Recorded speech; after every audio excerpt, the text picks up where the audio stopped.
Bien, antes de nada, muchas gracias por estar aquí. Bienvenidos y gracias a aquellos que me han invitado a estar.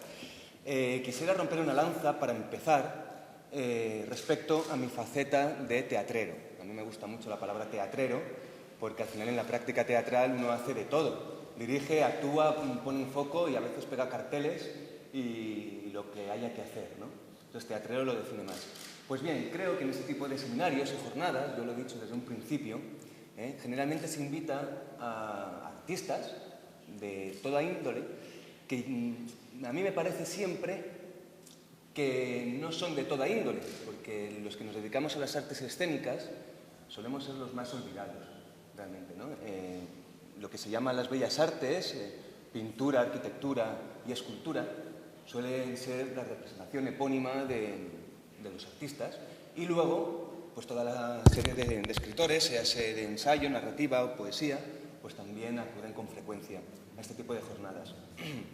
Así pues, yo tengo esa doble faceta de poeta y de teatrero, y os voy a hablar de ambas, pero sí que es verdad que siento especial orgullo por estar aquí en mi faceta de teatrero, de alguien que se dedica a las artes escénicas, ¿no? No solamente el teatro, sino la danza, la música, son artes escénicas que son más efímeras y tienen otro tipo de condiciones, y se nos suele olvidar. Bien, voy a empezar. Pues permitidme que os haga partícipes de mis reflexiones. Se trata del tipo de reflexiones que además suele provocar mi deseo de comunicación y por lo tanto es el motor ideológico de mi creación, tanto poética como escénica. Es decir, según os voy a hablar ahora en una especie de flujo de pensamiento, pues yo creo así, tanto la poesía son las cosas que me inquietan, un tema me lleva a otro, una reflexión me lleva a otra, como el teatro también, ¿no?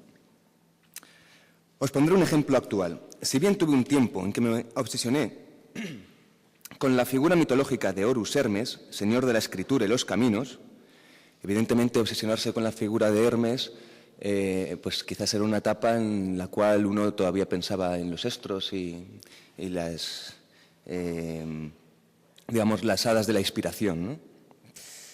Últimamente vengo dándole vueltas a mi relación-proyección sobre Jano, el dios romano bifronte, señor de las puertas y los comienzos. Por lo tanto, ahora pienso que cada nueva creación es absolutamente un nuevo comienzo y ni siquiera las musas saben lo que voy a hacer porque no tienen tradición que las respalde. No solo porque yo haya nacido en enero, sino porque Jano es un dios misterioso, como todo dios que se precie, y sus dos caras han atraído interpretaciones dispares a lo largo de la historia. Por ejemplo, en la iconografía medieval es cristianizado como las dos versiones de San Juan, el evangelista y el bautista, los dos Juanes que marcan las fechas de los solsticios. Pero es que en su concreta interpretación no se ponen de acuerdo ni los historiadores clásicos como Plutarco u Ovidio. Según este, Jano tiene una mirada en Oriente y otra en Occidente, logrando así armonizar el cosmos. Maravillosas las historias mitológicas, ¿no? Pero hablemos de mi creación artística. ¿Qué tiene que ver todo esto conmigo? Jano representa para mí dos miradas sobre la sociedad, o para ser más exactos, tiene un rostro mirando dentro de la ciudad y otro mirando fuera. En mi doble condición como creador de poesía y teatro, desde la sintaxis de la creación, siento que tengo también, como Jano, como todos, un rostro que mira hacia la ciudad y otro que huye de ella. Somos un calimocho. Me explico. El teatro es esencialmente un speaker corner, un lugar de encuentro y reflexión de la comunidad sobre sus problemas e intereses. Por eso, el teatro es esencialmente sociopolítico. La poesía se sitúa, a mi juicio, en un lugar totalmente contrario, la búsqueda de la radical individuación del ser y su misterio. Bien es cierto, se puede argumentar, que en su esencialidad el ser vuelve a reconocerse universal, pero eso son palabras mayores y su tratamiento excede la presente reflexión. También es cierto, por supuesto, que el teatro es un arte globalizador, donde se incluye la palabra y la poesía, por lo que las fronteras son continuamente derrumbadas y florecen por doquier múltiples manifestaciones mixtas, heterodoxas. Mi propia trayectoria profesional da muestras de ello, y además la investigación de las lindes o fronteras fue puesta en primera línea de visibilidad por la creación artística posmoderna. Como veis, creo que cualquier declaración sobre arte se puede discutir, pero no hay tiempo. También se puede discutir cualquier declaración sobre todo lo demás. Pero en este momento, para entender lo que quiero decir, pensemos en sendos estereotipos Sí. Más despacio. ¿Más despacio? Lo rico viene después, ya verás. Bueno. Como veis, creo que cualquier declaración sobre arte se puede discutir, pero no hay tiempo. También se puede discutir cualquier declaración sobre todo lo demás. Pero en este momento, para entender lo que quiero decir, pensemos en sendos estereotipos desde el punto de vista, insisto, de la práctica de la creación o elaboración de la obra. Por un lado, el teatro como creación colectiva, o el actor como ser popular, extrovertido, expuesto a la mirada y al juicio de la sociedad. Por otro lado, el poeta como ser introvertido, alquimista de sí mismo, protector de su individualidad, no tanto de su excepcionalidad, explorador insatisfecho de una torre de marfil, como preconizó Saint-Beuve, que a mi juicio es tanto torre, por su aspiración de trascendencia, como túnel, por su introspección y congruencia del ser. Las artes escénicas, teatro, música y danza, son radicalmente temporales. Necesitan un discurso temporal, por necesidad esencial de su exposición. La poesía es esencialmente atemporal. Es cierto que también la lectura parece inducir a un orden e incluso a una temporalidad, por lo que se podría discutir la atemporalidad de la poesía. Por no hablar de poesía oral, fonética o perfopoesía. Bueno, ya os he dicho que no quiero discutir. Voy a dejarme llevar por la reflexión, quizás poco sistemática, sobre ambos tipos de creación artística y de la distinta mirada que ejercen sobre su entorno, y en concreto sobre la idea de ciudad. Se diría que el cielo nunca puede ser el mismo. Pero antes quisiera señalar que he reflexionado algo sobre ello, y creo que, al menos en mi caso, fue la melancolía del ser, la necesidad de buscar mi unidad como ser humano, consciente de su dualidad intrínseca, lo que me lleva a indagar ahora sobre esta bipolaridad de mi actividad. No por casualidad fue Saturno quien dotó a Jano de su doble faz, en agradecimiento a que éste le permitió buscar amparo en sus tierras, una vez que Saturno fue expulsado del hogar de los dioses. A mi juicio, y al de otros románticos como Schiller, es crucial y de por sí melancólica esta escisión, a la que estamos acostumbrados entre el hombre individual y el hombre social, entre su poesía y su teatro.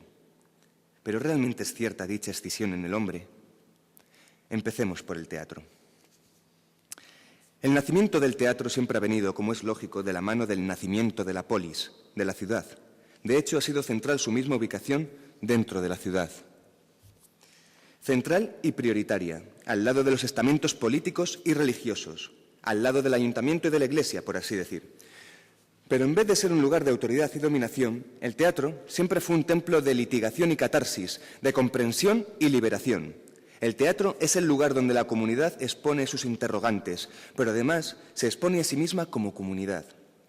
Una comunidad o ciudad se ha formado siempre precisamente para salvaguardar a sus integrantes de los peligros. Los límites de la ciudad se definieron siempre, desde los antiguos pueblos mesopotámicos hasta las ciudades medievales, mediante murallas o vallas. Las murallas, los fosos y las empalizadas señalaban la división entre el nosotros y el ellos, entre el orden y la naturaleza salvaje, entre los ciudadanos asociados y los enemigos excluidos, los bárbaros, los extranjeros. Hoy esas vallas las llamamos fronteras y tienen la misma función que las antiguas murallas: proporcionarnos protección. Nuestras fronteras son un escudo levantado contra el miedo. Dentro de las fronteras nos agrupamos cada vez más en ciudades, debido a una optimización de los recursos de todo tipo y, cómo no, por motivos laborales. El éxodo del campo a la ciudad, a las ciudades-estado italianas, y por lo tanto el problema de su adaptación, es el tema transversal que subyace siempre por debajo de la comedia del arte. Este género tan particular de comedia, con el que se abre el Renacimiento, destinado a ser representado sobre una barraca en la plaza pública, nace en el siglo XVI a causa del gran flujo de población rural que acude a buscarse la vida a las grandes ciudades como Venecia, Roma o Florencia. Una característica fundamental de este teatro es la frontera de clase social, ya existente en la comedia latina o en Ruzante, entre los señores, comerciantes, terratenientes, eclesiásticos o militares, y la pléyade de zanis o criados buscavidas. No podemos olvidar que estos criados conservaban en la ciudad y en su traslación teatral sus rasgos locales originarios, y por eso sabemos todavía que Arlequín provenía de Bérgamo Bajo, igual que Brighella de Bérgamo Alto. Polichinela es, en origen, un campesino de Nápoles. Scaramuccia es también napolitano. Y así seguiríamos con Tartaglia, Scapino, Trubelino, Fritelino, Covielo, Trufaldino, etc. Los criados, a diferencia de los señores, son innumerables. Se debe a que en verdad había muchos más, como hoy día. Y todos tienen un denominador común. Llegan del campo, pero se encuentran con que la ciudad no proporciona el trabajo prometido. Así que todos tienen hambre y miseria. Recordaré también que el ahora alegre y divertido traje a rombos de Arlequín, personaje central de la comedia, se debe a unos remiendos primitivos y su máscara negra es una exageración teatral de la cara manchada de carbón. El primer Arlequín del que tenemos constancia es Alberto Naselli de Bérgamo en 1572. Su vestido, originalmente la camisa y pantalón blancos del Zane, se convierte en una túnica corta y pegada al cuerpo, pero como es pobre, al romperse, cose en ella parches de distintos colores y formas que recuerdan la costumbre de los juglares que, por elegancia, pegaban en su traje trozos de fina tela. Será ya en el siglo XVII cuando los parches se hacen una red fija romboidal de tejidos coloreados.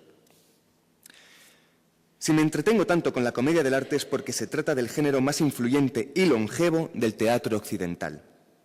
Hoy día todavía hay compañías especializadas en el género y continúan usando prácticamente la misma puesta en escena, los mismos personajes estereotipados y el mismo esquema argumental. ¿Por qué?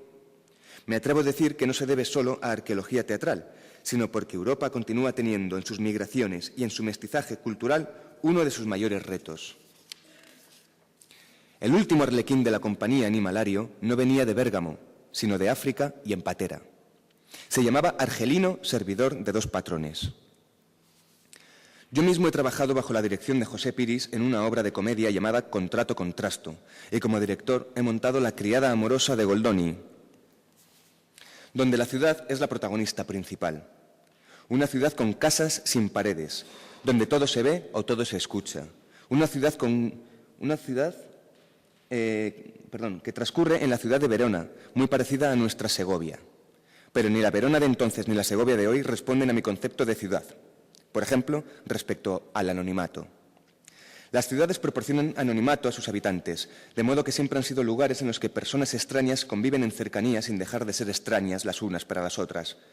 La compañía de extraños resulta siempre inquietante. Toda concentración de extraños constituye un escenario de imprevisibilidad y esto entraña un riesgo que puede ser excitante e incitante de logros imprevistos o puede ser paralizador, terrorífico y causa de múltiples fricciones y violencias. Pero todo esto ocurre en el espacio público.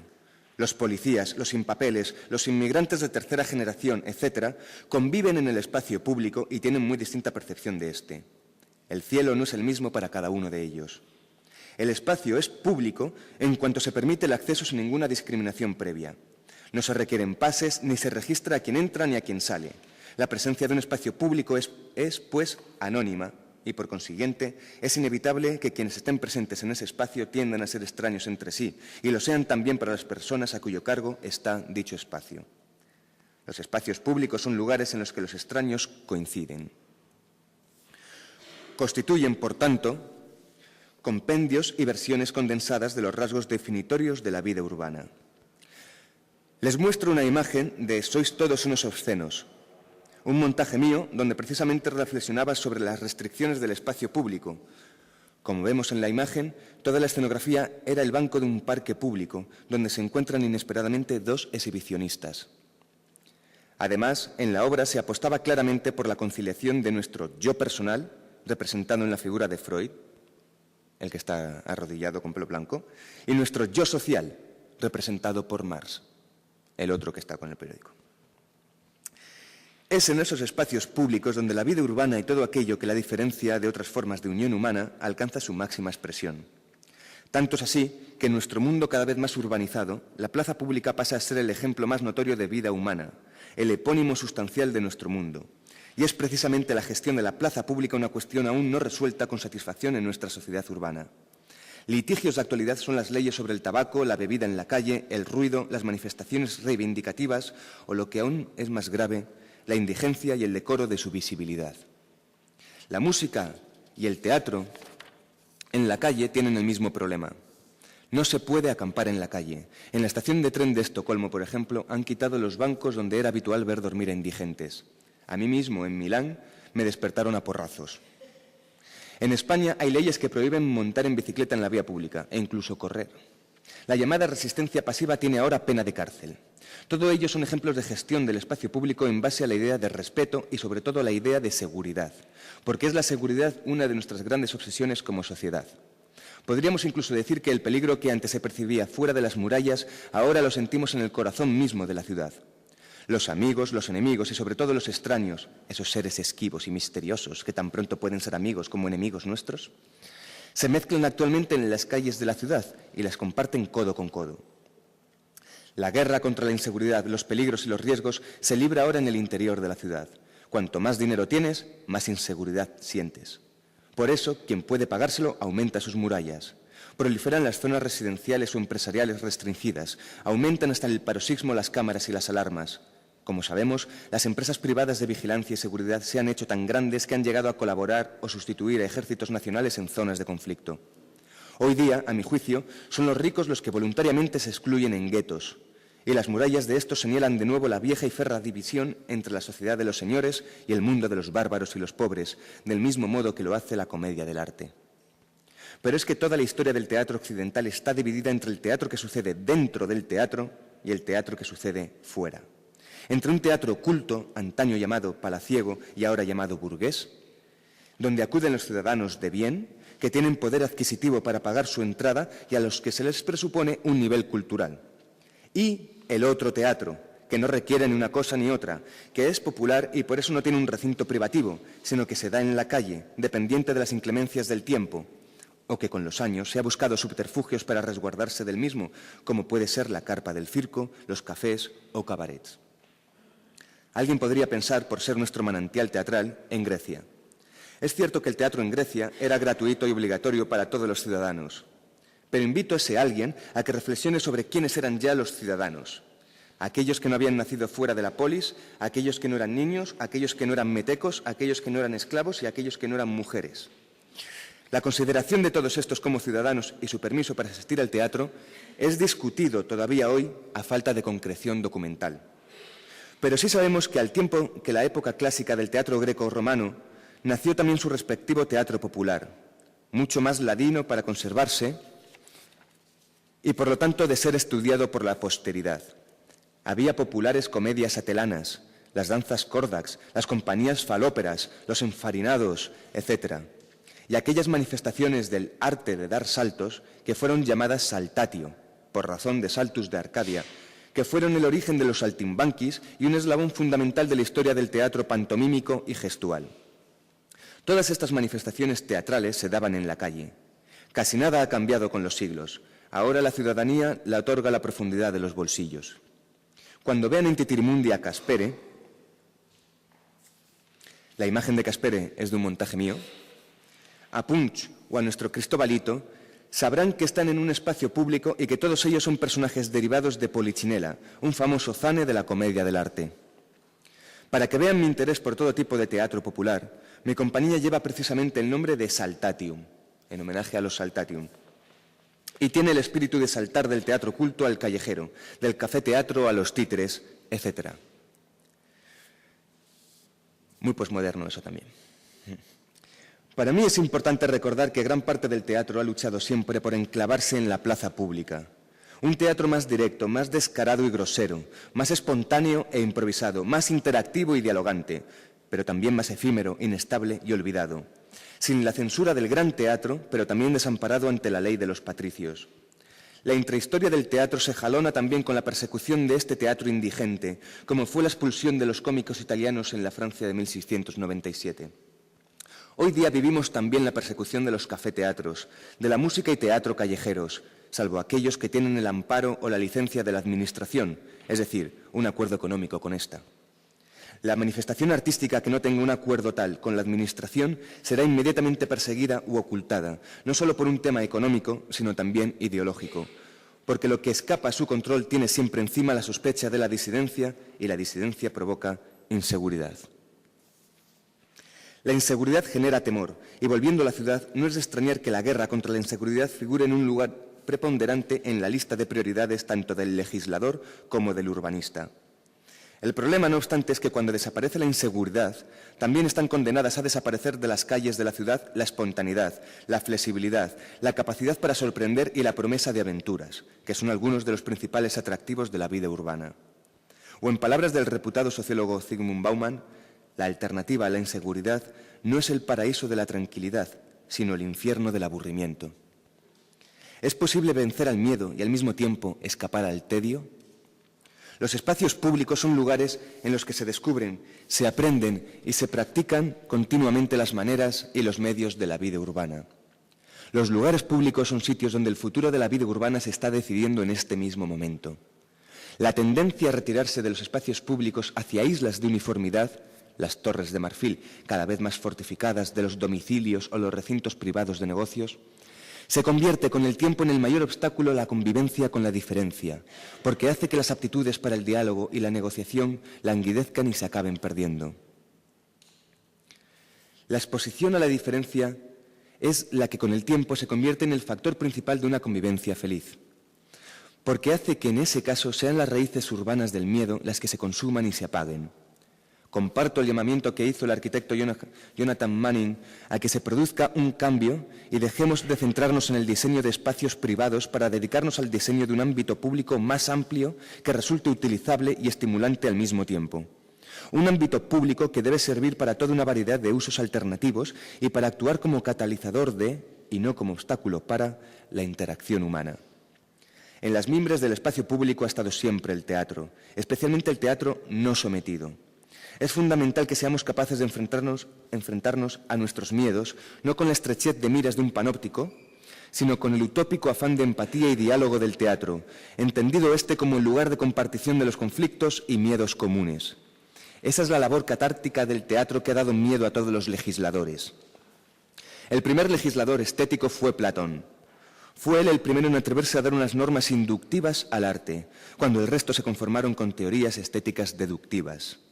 Contra su idea del buen ciudadano, lógico y responsable de sí mismo, estaba ese furor divino que adivinaba en los artistas y, como se sabe más concretamente, en los poetas. Creo que tenía razón. Por algo los poetas ya estaban allí cuando nació el teatro, cuando nació la ciudad. La ciudad, como el teatro, tiene una raíz utópica. La ciudad siempre es un proyecto. En cierta manera opuesta a lo que nuestro amigo Sally de Swan decía el otro día, yo no considero la naturaleza una invención o un relato del hombre, sino al contrario. Creo que todo es naturaleza. La ciudad también, levantada con piedras, maderas o hierros. La ciudad, como dije antes, es el deseo humano por protegerse de la naturaleza y domeñarla. Además, parece que estamos todos de acuerdo en que la ciudad, en cierto modo, siempre está haciéndose, o lo que es lo mismo, siempre está por hacer, es decir, no existe. Que cambie constantemente viene a significar que constantemente es otra cosa. Y si es otra cosa, lo anterior no es. Por eso se diría que la ciudad es una utopía. ¿Lo es? No, no lo es. Así lo querrían los legisladores, porque la designación utópica remite a un telos, es decir, a una finalidad. Todo legislador tiene su finalidad, quiere hacer real su ciudad utópica, desde Platón a Nerón a Gallardón, por ejemplo. Se puede legislar, como decíamos antes, inductiva o deductivamente, imponiendo o resolviendo. ¿Resolviendo qué? Resolviendo que la ciudad no tiene ni debe tener un fluir sistemático lineal, sino que el reflejo general de nuestra sociedad se caracteriza por lo orgánico y lo disperso, por ser un espacio donde las tramas vitales, las escuelas y las culturas se mezclan para dialogar o incluso permutar sus sentidos. A esto Foucault lo llamó, precisamente en contraste con la utopía, una heterotopía. Este es el teatro que quiero defender, heterotópico. Sin embargo, ¿no somos nosotros mismos heterotópicos? Yo sí, no sé más. Todo lo dicho respecto a la ciudad podría aplicarlo a la identidad, porque somos nosotros mismos, prostituyendo el concepto agustiniano, una ciudad de dos. Porque nuestro yo social mira en el espejo recíproco de nuestro yo personal. Todos sabemos esto. En este sentido vuelve a aparecer el dios Jano. Aquí, mal que le pese a Platón, entra el lado poético, que ya dije que era también un túnel. La poesía es para mí el terreno de la creación artificial de la palabra para nombrar una verdad, seguramente frágil o fugaz, como lanzar un dardo hacia una diana que ya no está allí y que al cabo es una manera de sortear o convivir con la pesadumbre de que ciertas preguntas no tengan respuesta. Pero el artificio del verbo poético se construye como atalaya para otear qué hay más allá del lenguaje. Y más allá del lenguaje está la poesía. Esto es una tautología. Dicho de otro modo, la poesía es solo por medio del lenguaje y pretende ir más allá del lenguaje, pero si lo consigue es porque ese más allá se ha vuelto lenguaje, ya es más acá. En términos de Heidegger, siempre florece Heidegger en estas cuestiones. Para llegar a la casa del ser, la poesía hay que dejar de ser. O en términos de Batimo, que me gustan o sugieren más, la poesía es un vestigio de la poesía. Ya os lo avisé antes, una tautología, un ouroboros. Un bucle sin salida que vuelve loco a cualquiera. También lo dije antes, Platón tendría mucha razón en espatrearnos. No se puede razonar con el misterio, esa palabra tan desprestigiada desde la desacralización de los relatos. Pero estamos rodeados de misterios, por ejemplo científicos, que no son misterios sacralizados. Lo que hay que sacralizar, a mi juicio, es la necesidad de que haya misterio. El misterio es la identidad como la inseguridad es la ciudad. Mi poemario, Autopsia de X, se cerraba parafraseando, cómo no, a Wittgenstein. Sobre lo que no se puede hablar, se debe cantar. Y para formular cualquier pregunta hace falta saber quién la pregunta. ¿Quién soy yo? Es la primera cuestión que tiene todo ser humano. A mí me ha presentado Manuel Kanga, pero hablo desde la perspectiva de la identidad más profunda, ¿vale? Y no hay poeta que se libre de formularla, entre otras razones, porque el simple hecho de escribir es una manera, queramos o no, sea descifrable o no, de manifestar y resolver esa pregunta. En la poesía, la pregunta y la respuesta son una misma cosa. Y es que me pregunto, ¿realmente existe un yo? ¿Un topos noetos espiritual e inmutable? ¿Existe un yo más allá de su escritura, de su acción, de su incidencia en el mundo fenoménico? Es decir, ¿un yo más acá de la ciudad? Veamos. Existir innumerable me brota del corazón, romantizaba Rilke. Un existir innumerable que se puede aplicar a todo ser humano. Todo ser humano es un manojo de pulsiones y deseos, de corruptibilidad e influencias, de opiniones e ideas, de adaptaciones y dudas. Nuestro espíritu, esa ideología que rige nuestros pensamientos y actos, es incorpóreo y mudable. Si buscamos el cogito cartesiano, seguramente encontraremos el rizoma de Deleuze. Un paréntesis. Deleuze requería al pensamiento filosófico la ilustración de nuevos conceptos. ¿Pero no era la creación de palabras potestad de los poetas, como decía Más Estrella? ¿O no están tan lejos los unos y los otros, como quería mi maestra María Zambrano? ¿Hacer poesía no es acaso hacer una poética? ¿Hacer una poética no es teorizar, elucubrar, filosofar? ¿Tendrá entonces algún sentido la presente exposición? Mejor cierro el paréntesis y continúo. Nuestro espíritu es la alforja de nuestras posibilidades, que además aspiramos a multiplicar para ampliación de nuestro poder sobre lo real y para demostración de nuestra libertad. Por esto, el hombre está haciéndose siempre, escapándose de su propia definición. Es heterotópico. En definitiva, sabemos ya que incluso la realidad es una realidad inacabada, inconclusa, abierta, una realidad en devenir, una realidad que se formaliza en el tiempo. Según la explicación que dije, la realidad es una utopía.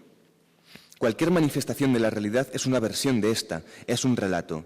Cualquier arte, incluida la poesía, es un relato sobre el relato. Otra vez Platón, qué pesado, otro bucle. Pero volvamos al problema de la identidad. Fijaos qué casualidad. Como yo, al parecer también la teología ortodoxa griega interpretaba el pecado original como la ruptura de la unidad del ser humano, convertido así en una maraña de deseos contradictorios. Según el Zohar, la Biblia cabalística, por así decir, Dios creó al hombre y le recomendó que permaneciera idéntico a sí mismo. Y con ese fin le aconsejó la fidelidad al árbol de la vida. Pero el hombre prefirió otro árbol, aquel situado en la región de las variaciones. Siempre me pareció esto un relato magnífico. El hombre indaga. Se escapa de la univocidad que da la reclusión en el instinto, o es precisamente su instinto el escapar del instinto, controlarlo. Ya les estará hartando tanto bucle. Ya dije que todo es discutible. Si es discutible es porque hay variación de puntos de vista. Cuanto más puntos de vista sobre la realidad, mayor realidad crearemos y más espacio tendremos, menos asfixia. Por eso, de algún modo, a esas variaciones les debemos la sensación de libertad y nuestra felicidad. De hecho, ¿saben que también los ángeles mudan sus sentimientos y sus estados de ánimo? Se despiertan una mañana de mal humor, deambulan a veces tristes y alicaídos. Swedenborg habló alguna vez con estos ángeles desanimados y pudo notar cómo también los ángeles se aman a sí mismos. Tanto es así que no siempre se ven con buenos ojos. En ocasiones no se sienten tan prístinos ni tan puros, ni tan dignos, quizás, de llamarse ángeles. Y menos mal, añade Swedenborg, porque su felicidad, su sempiterno estado celestial, iría poco a poco perdiendo su valor de ser en absoluto impermeable.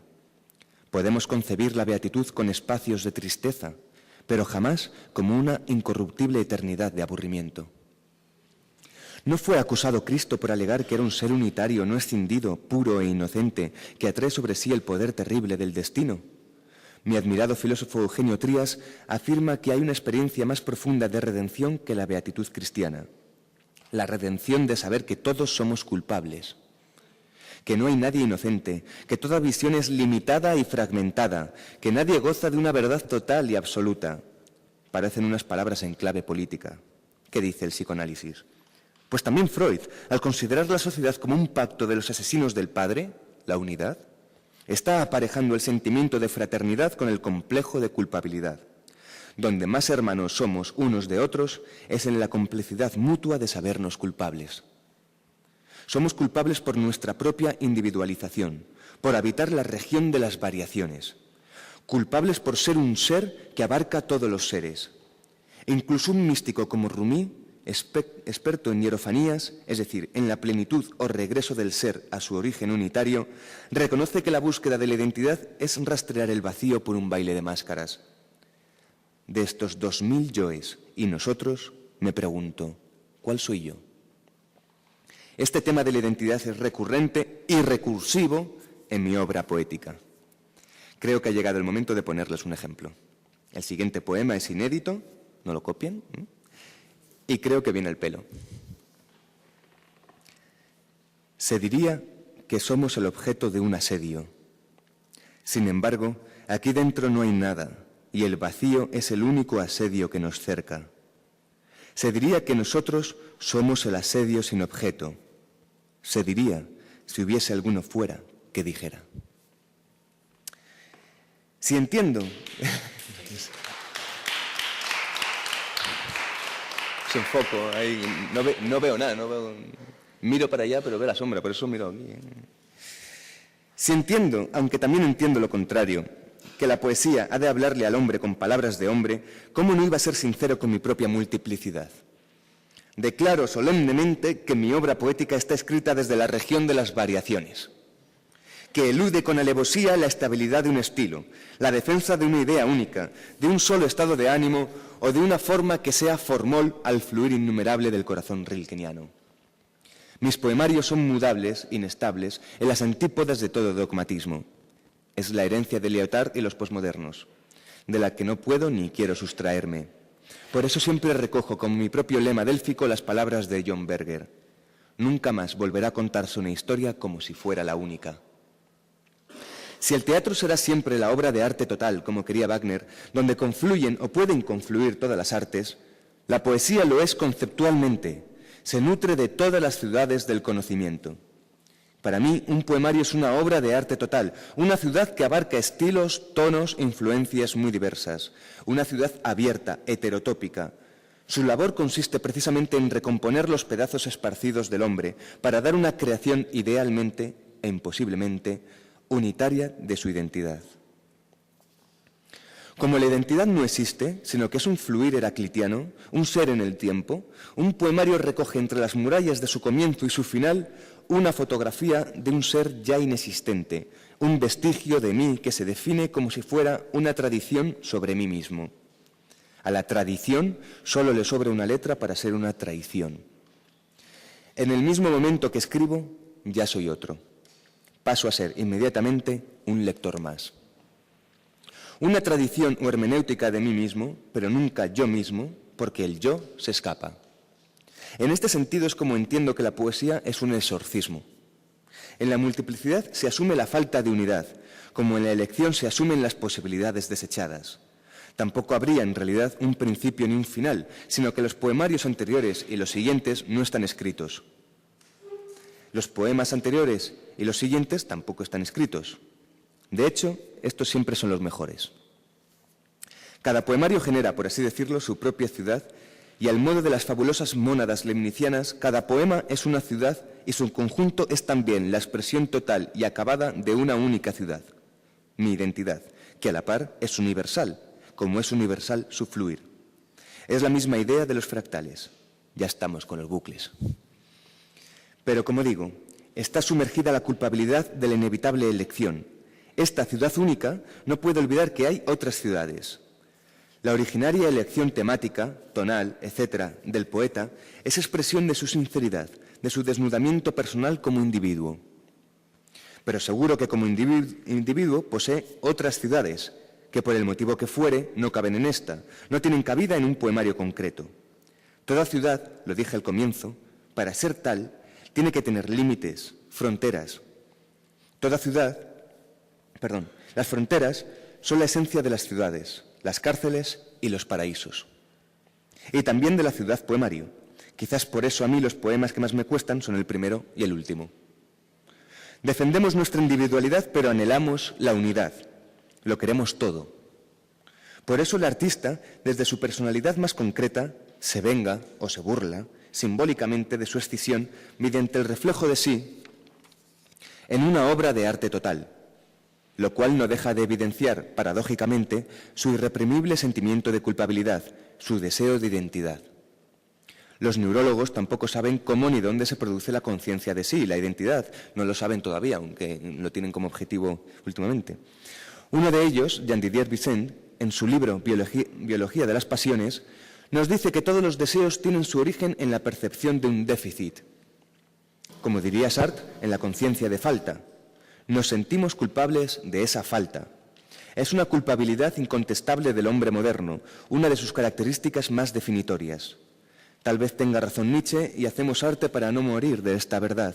Es decir, construimos un simulacro para disimular que el simulacro somos nosotros. El arte es una cortina de humo. Una falta que se refiere nada más y nada menos que a nosotros mismos. Fíjense qué bucle tan monstruoso. Una falta, un producto de nuestra escisión, al menos en los dos rostros de Jano, y una añoranza de la unidad del ser. El ser es una melancolía. Ya les dije al comienzo que Jano debe su doble faz precisamente a Saturno. Pero quizás esa escisión permite su libre albedrío, su multiplicidad es la base de su libertad. Tal vez la madurez de la humanidad consista precisamente en aprender a convivir con sus inseguridades, sus incertidumbres, con las fronteras bajadas, las calles libres y sin esa costumbre tan occidental de amarrarse un ego al devenir de la identidad. Aprender a vivir con que el cielo no sea nunca el mismo. Tal vez el paradigma del hombre moderno no sea el ciudadano, sino el exiliado. El exilio económico europeo. Los exilios unidos de América, valgan como bromas o propuestas. Da la casualidad que ya en el texto inaugural de la modernidad, y mirad que me voy lejos, pues estoy hablando de la oración por la dignidad del hombre, su autor, Pico de la Mirandola, entiende al hombre moderno como aquel que carece de lugar. Voy a acabar, porque en algún sitio hay que poner la frontera, con un esclarecedor texto de Eugenio Trías, ya citado, extraído de su libro El artista y la ciudad, donde explica el cambio de mentalidad que supuso la época de Pico de la Mirandola y el Renacimiento italiano. Dice así: si el artista mimético era expulsado por razón de sus metamorfosis, por razón de su incapacidad para sentarse en un lugar, para adecuarse a un oficio o actividad, para definirse según un determinado patrón de identidad, ahora todas esas razones de expulsión son, para Pico, razones de incorporación. Son inclusive algo más. eso que hace del hombre el ser supremo de toda la creación. Ya que ese hombre de Pico evidencia su esencia artística, es, como hemos visto, artífice de sí mismo, es su propio hacedor y productor, es por lo mismo plasmador de un mundo al que da forma y figura, es el creador de la ciudad. Es, asimismo, omnímodo y polimorfo, no sujeto ni sometido a una sola actividad, a un solo oficio. Ese hombre de Pico de la Mirandola constituye la transcripción conceptual de una experiencia de alma y de ciudad que en los años del Renacimiento italiano, especialmente florentino, fue hermosamente esbozada. Experiencia que dio lugar a la figura del uomo universale y singulare, el alma que es todas las cosas, empeñada en construir, a imagen y semejanza de su alma, una ciudad en donde el hombre pudiera al fin encontrar algo así como una auténtica morada. Gracias.